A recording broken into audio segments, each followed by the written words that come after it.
Ma'asyiral muslimin, jamaah salat Jumat yang dimuliakan dan diberkati oleh Allah Subhanahu wa taala.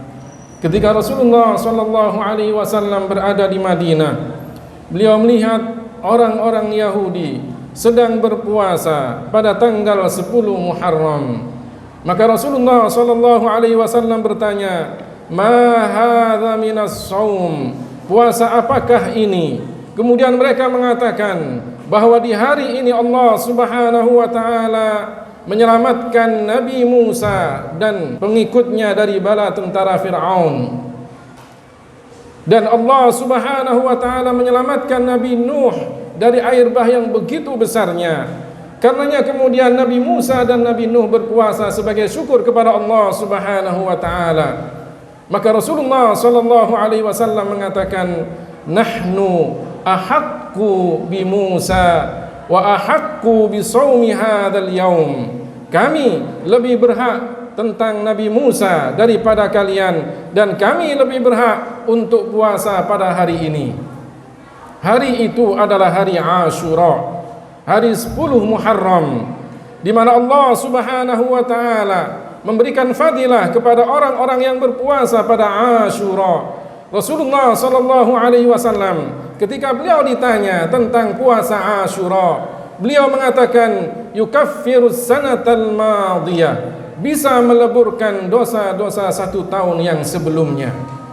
Ashura adalah 10 Muharram. Di hari Ashura pada tanggal 10 Muharram banyak kejadian. Allah Subhanahu wa taala menurunkan Nabi Adam dari surga pada Ashura. Allah taala menerima taubatnya Nabi Adam pada Ashura. Allah menyelamatkan Nabi Nuh dari air bah yang begitu besarnya pada Ashura. Allah Subhanahu wa taala menyelamatkan Nabi Musa dan para pengikutnya dari Fir'aun dan bala tentaranya pada Ashura. Allah Subhanahu wa taala menyembuhkan Nabi Ayub juga pada Ashura. Allah Subhanahu wa taala menyelamatkan Nabi Yunus dari perut ikan yang besar juga pada Ashura. Allah Subhanahu wa taala juga menjadikan Nabi Sulaiman mendapatkan kerajaan pada Ashura. Bahkan ada kejadian yang memilukan bagi kita umat Islam, umat Nabi Muhammad sallallahu alaihi wasallam.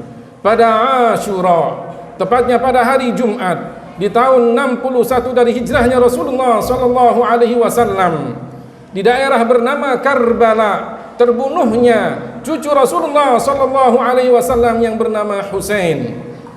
Pada Ashura, pada 10 Muharram, ketika beliau dan para pengikutnya dibunuh, dibantai oleh pasukan yang dikirim oleh Yazid bin Muawiyah.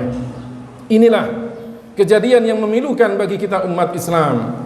Suatu ketika Rasulullah sallallahu alaihi wasallam ketika masih beliau hidup, beliau didatangi oleh malaikat Mikail, malaikat yang mengatur hujan, datang berkunjung kepada Rasulullah sallallahu alaihi wasallam.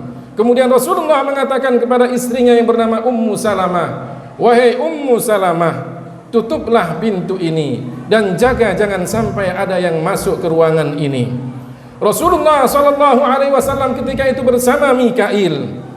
Kemudian tiba-tiba datang Husain tanpa sepengetahuan Ummu Salamah, menerjang pintu itu masuk ke dalam ruangan. Rasulullah sallallahu alaihi wasallam kemudian mendekap Husain, merangkulnya, menciumnya. Malaikat Mikail mengatakan, "Atuhibbuhu ya Rasulullah? Apakah Anda mencintainya wahai Rasulullah?" Maka kemudian Rasulullah mengatakan, "Na'am." Iya. Kemudian malaikat Mikail mengatakan, "Inna ummataka sataqtuluhu." Sesungguhnya umatmu, orang-orang yang mengaku sebagai pengikutmu, nanti akan membunuhnya. Maka kemudian Mikail mengambil dari tanah Karbala, tanah yang merah, diberikan kepada Rasulullah sallallahu alaihi wasallam. Menangislah Rasulullah sallallahu alaihi wasallam, semakin didekap dengan erat Husain. Tapi itulah ketentuan Allah Subhanahu wa taala. Bagi orang-orang yang melakukan kebenaran, bagi orang-orang yang menyebarkan kebenaran, bagi orang-orang yang berjalan di jalan kebenaran, Allah Subhanahu wa taala jika menentukan satu ketentuan, Jika ketentuan itu Allah tentukan terjadi, pasti terjadi. Maka tidak ada yang bisa merubah ketentuan Allah Subhanahu wa taala. Jika ketentuan Allah bisa berubah, maka pasti Rasulullah sallallahu alaihi wasallam ketika itu akan berdoa mohon agar jangan sampai Husain terbunuh. Tapi Allah Subhanahu wa taala segala ketentuannya pasti terjadi dan tidak akan pernah berubah. Karenanya kemudian Rasulullah sallallahu alaihi wasallam hanya menangis.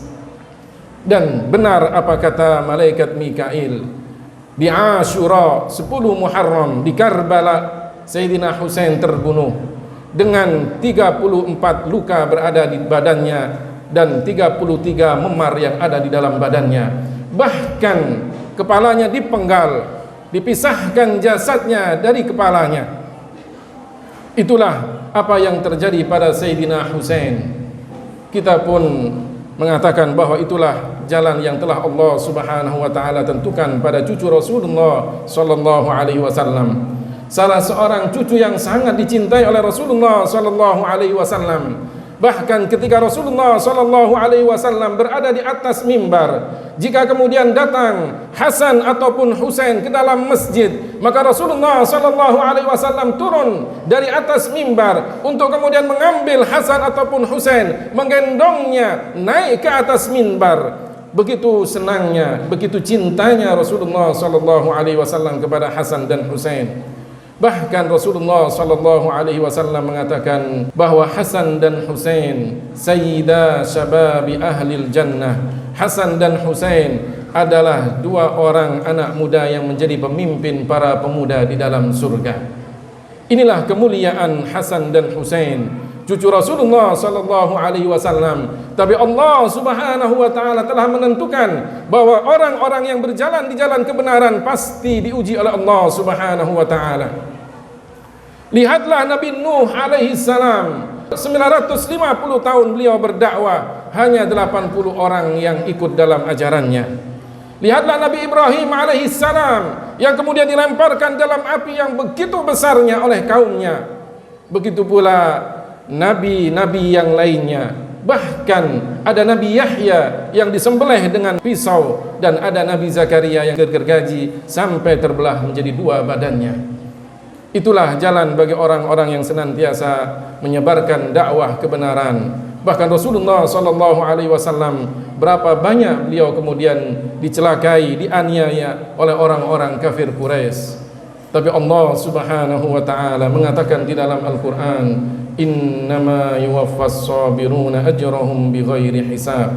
Sesungguhnya Allah taala memberikan pahala orang-orang yang sabar tanpa kelipatan tertentu. Karenanya kita hanya bisa mengambil pelajaran, mengambil hikmah dari kejadian ini semuanya, agar kita senantiasa menjalankan kebenaran, mendakwahkan kebenaran, menyebarkan agama Islam ini dengan hikmah, dengan mau'izatul hasanah. Apapun yang terjadi itu harusnya kita hadapi dengan kesabaran, agar kita mendapatkan balasan yang berlimpah dari Allah Subhanahu wa taala. Amin ya rabbal alamin.